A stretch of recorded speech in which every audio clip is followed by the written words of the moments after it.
God to do something. It's what's the motive behind how you live your life of faith. And that's the thing that's got to be adjusted. God can see through any pair of clothes you put on into your heart.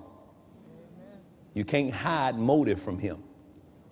And we've got to have the right faith motive, that we're not using faith as a work. So we're going to get God to do something, use it as a word. Does everybody understand that, so I can go to something else?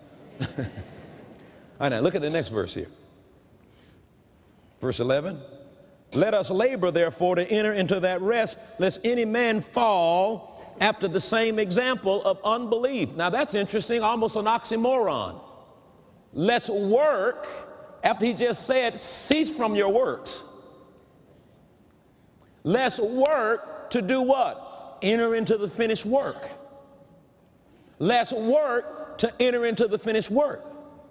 Now somebody says, well, how do you do that? How do you work to enter into his finished work? So obviously there is work we have to do in order to enter into the finished work. Now, when I first started preaching this about, everything's been finished and that's a finished work, that's finished work, I'm sure some had the idea of, if all of these things are finished, then what do I need to do?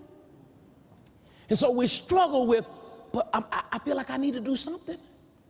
Well, what are you going to do to make healing, to create healing? It's already been created. What are you going to do to create prosperity? It's already been put in place. So we got this thing about, but I got to do something. I feel like I got to pray for 9 hours in order for something to happen. I feel like I got to do this stuff. And so you're kind of like, I don't know what to do. Well, that's what this lesson's about. I'm going to show you, you got plenty to do. Labor to enter into the finished works. For example, I am already healed. I am already the healed, because Jesus has already prepared healing for me. Now watch this. So the doctor tells me, well, it looks bad. Now watch the labor. I'm going to labor to believe that I am according to the finished work. Doctor says, it did look bad. You ain't got but 2 weeks, and you say out loud, no, I'm already healed.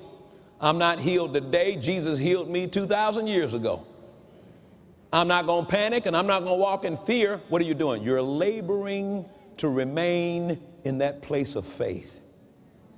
And you know what? That's labor when your mind's screaming out, oh, the doctor say you're going to die, you're going to die, you're going to die. That's a labor to be able to open your mouth up and say, I will live and not die. Jesus didn't heal me today. He healed me 2,000